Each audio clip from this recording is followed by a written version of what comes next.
drama continua. Lixo acumulado em vários bairros de Sorocaba. Funcionários das empresas responsáveis pela coleta estão descontentes com as condições de trabalho. Sem destino, alguns moradores da Vila Pedroso, em Votorantim, correm risco de ficar sem suas casas. Eles não foram beneficiados no programa de desfavelamento do município. Movimento nas estradas, as concessionárias esperam que passem pela região quase 2 milhões de veículos durante o feriado de Ano Novo. Como decorar um quarto de bebê? Quais são os cuidados? O Noticidade dá dicas para você.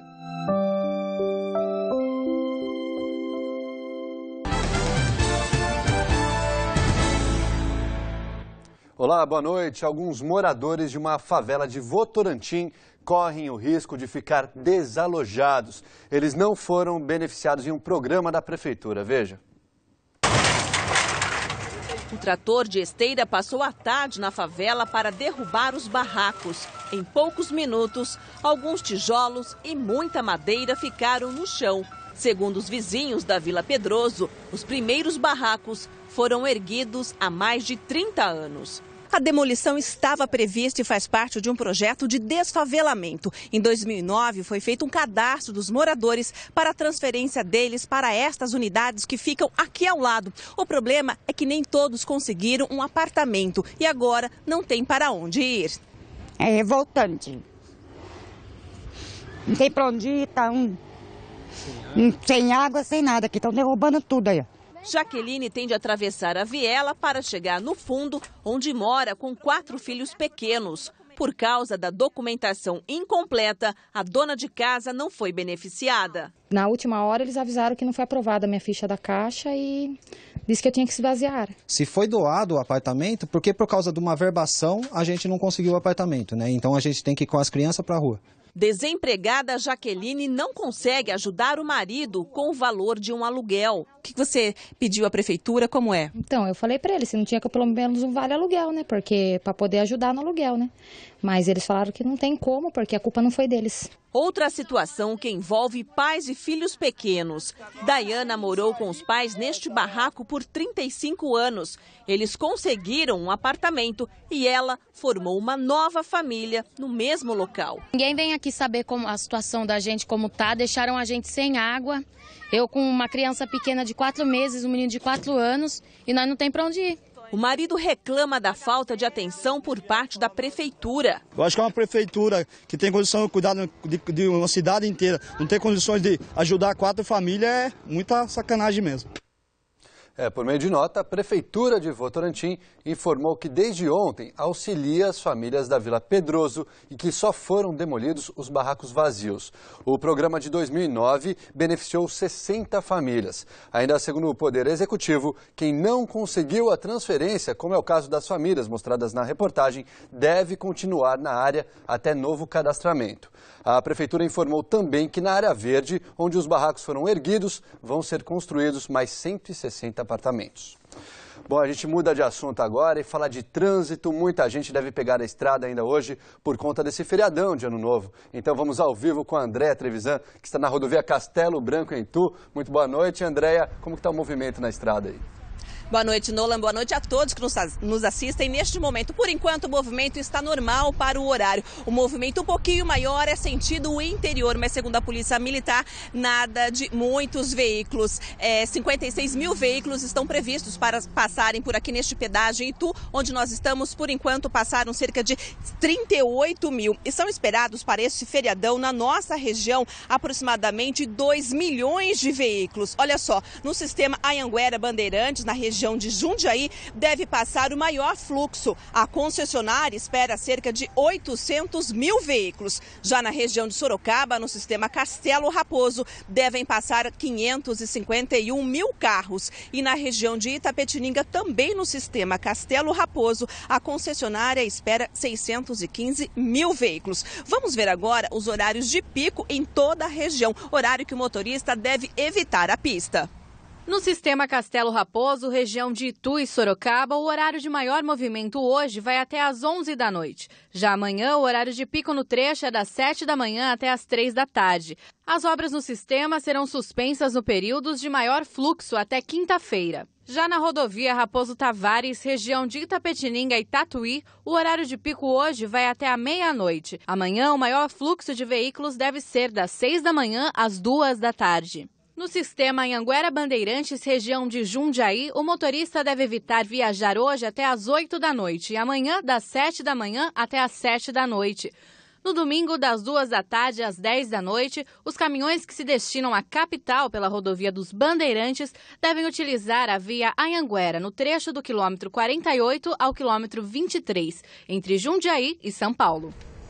E é por uma questão de segurança que esses horários devem sim ser evitados por todos os motoristas. Eu vou falar mais sobre segurança. Ao meu lado está o tenente da Polícia Militar Rodoviária, Leandro Fonseca. Boa noite. Por que evitar esses horários de pico e quais as outras dicas de segurança a gente pode passar? Sim, os dias e horários de maior movimento nas rodovias, vai ser hoje até as 2 horas da manhã, amanhã sábado das 5 horas até as 13 horas.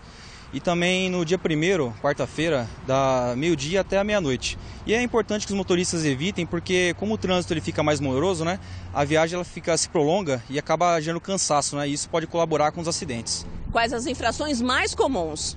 Bem, é excesso de velocidade, uso de álcool pelos motoristas, além de ultrapassagem local proibido e falta do uso do cinto de segurança. Infrações essas que a Polícia Militar Rodoviária irá intensificar as fiscalizações com o objetivo de coibi-las, e garantir aí a segurança viária e também a fluidez do trânsito. Por isso tem esquema especial da polícia. Isso, com certeza. A Polícia Militar Rodoviária vai trabalhar nesse feriado aí sob regime especial de trabalho, com a redução das folgas e também com o uso do efetivo administrativo em apoio também. Atenção, se beber, não dirija.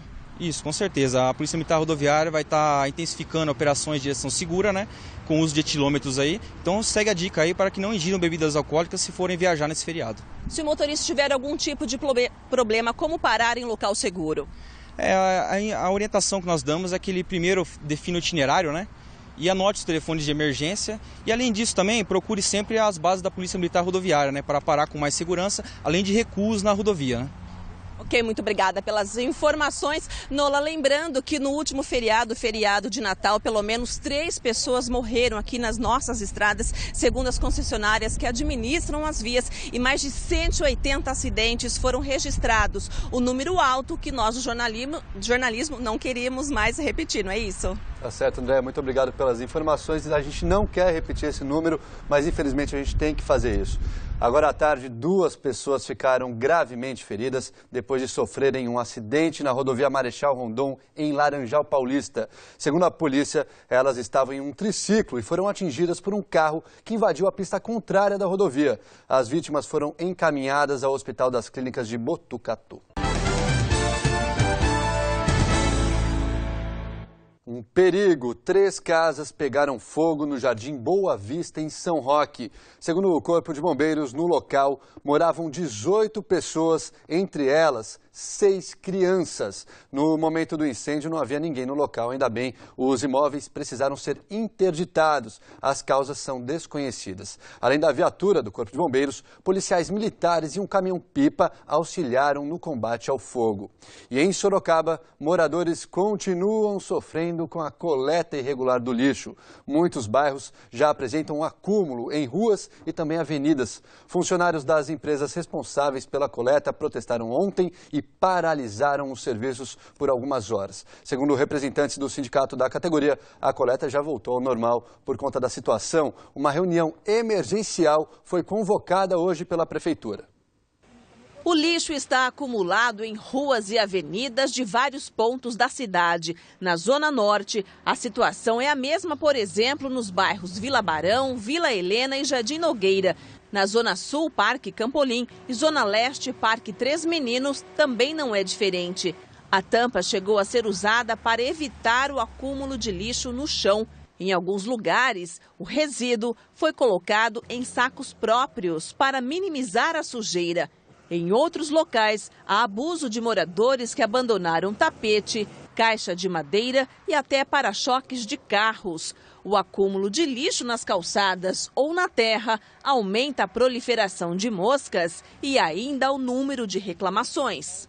Veja aqui que vergonha, um fedor só. Ruim esse lixo aí, junta rato, junta barata, vai barata lá para casa, não tem condições. A situação piorou na quinta-feira à noite, quando os coletores pararam as atividades por 6 horas.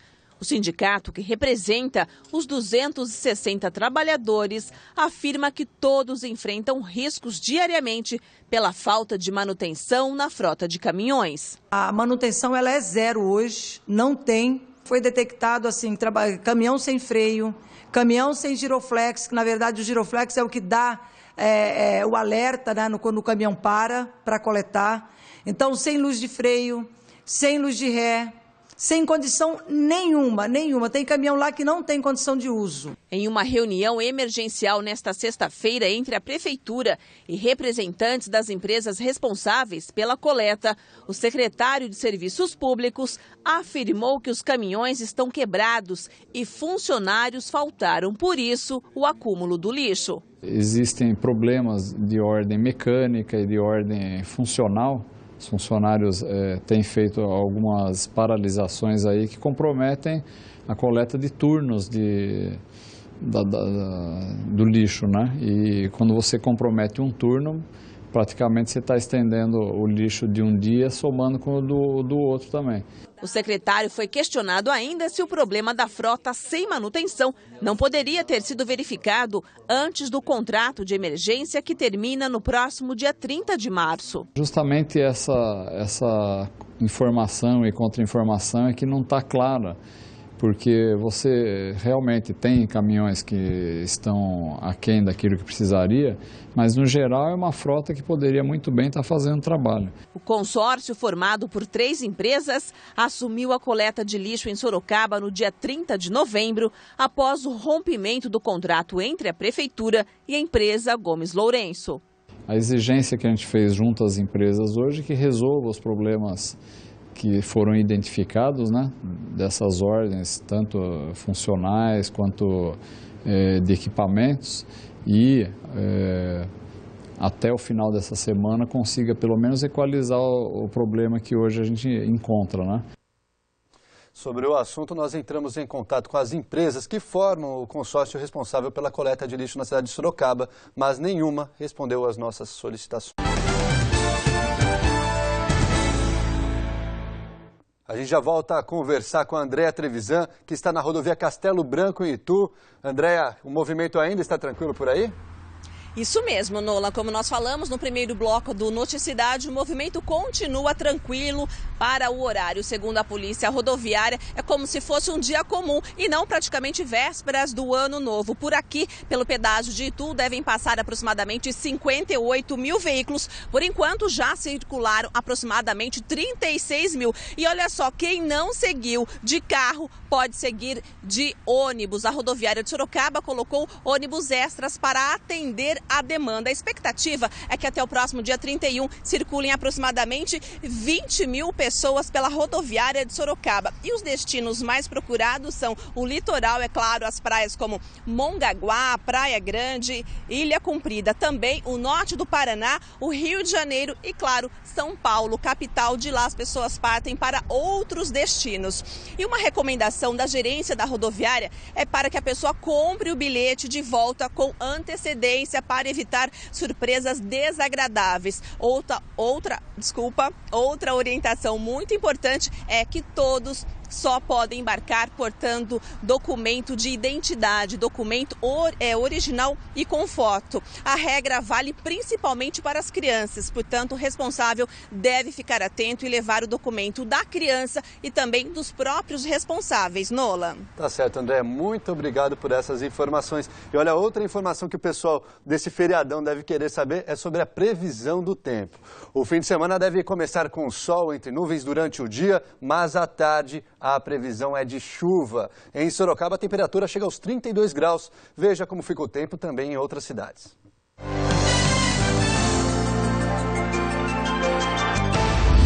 São São Roque tem mínima de 19 e máxima de 30 graus, máxima de 32 em Campo Limpo Paulista, mesma máxima prevista para Jundiaí.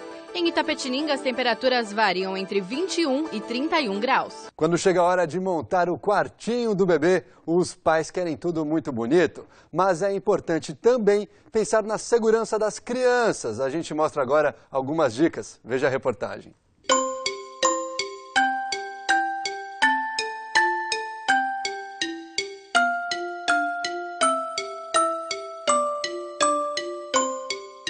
A semelhança não é mera coincidência. Tudo foi planejado com carinho, atenção, sem esquecer, é claro, do conforto e da beleza. Afinal, este quarto se tornou o espaço mais importante da casa. Valéria decorou sozinha o quartinho da filha de 3 meses, a princesinha Sofia. Primeiro, vi a questão de segurança, quando eu fui procurar, uma cor que fosse aconchegante para ela, A princípio, como eu disse, eu queria tudo cor de rosa, só rosa, mas eu achei que a maioria das pessoas fazem rosa, então eu optei pelo rosa e marrom, que eu achei que ficou uma cor aconchegante até para ela. Os nichos, como são chamados esses quadros, são ótimas opções para organizar e dar destaque aos bichos de pelúcia. Decorar o quarto dos pequenos é, sem dúvida, uma tarefa prazerosa, mas deixar cada item no lugar correto não é tão simples quanto se imagina. O ideal é aliar beleza e segurança, item que não pode ser esquecido, como explica esta designer de interiores. O primeiro fator sempre é o berço. Que o berço sempre escolhe por aquele que tem a regulagem de altura tanto da grade como a do colchão, Alguns têm a diferença para colchão e tudo mais. Depois, ficar atento às quinas vivas, sempre procurar algum móvel que ele é arredondado na ponta. Isso vai evitar a criança bater a cabecinha ou se ela escorregar quando ela está começando a andar, se machucar. Com o tempo, o berço deve dar lugar a uma cama e o papel de parede ou tinta devem ter como prioridade a higiene. Como é um quarto que suja, porque a criança precisa apoiar ou está com a mão suja mesmo, a tinta lavável ela facilita na limpeza. E ela tem várias cores, não tem só no branco e no bege, Tem um colorido também, que é tinta lavável. O papel de parede, ele é indicado, por exemplo, a pessoa quer fazer ela tem a mania de modificar o ambiente muitas vezes. É um modo prático, Porque o papel de parede não faz sujeira quando você coloca e nem quando você tira. Mesmo sem saber, o quarto de Sofia foi decorado de maneira segura. Palavras da especialista no assunto. Ela conseguiu ter sucesso dentro do quarto dela mesmo. Fiz conforme... É pra ela, na verdade, por mais que seja pra mãe, mas ficou uma coisa pra ela. Eu achei que ficou... Eu fiquei contente,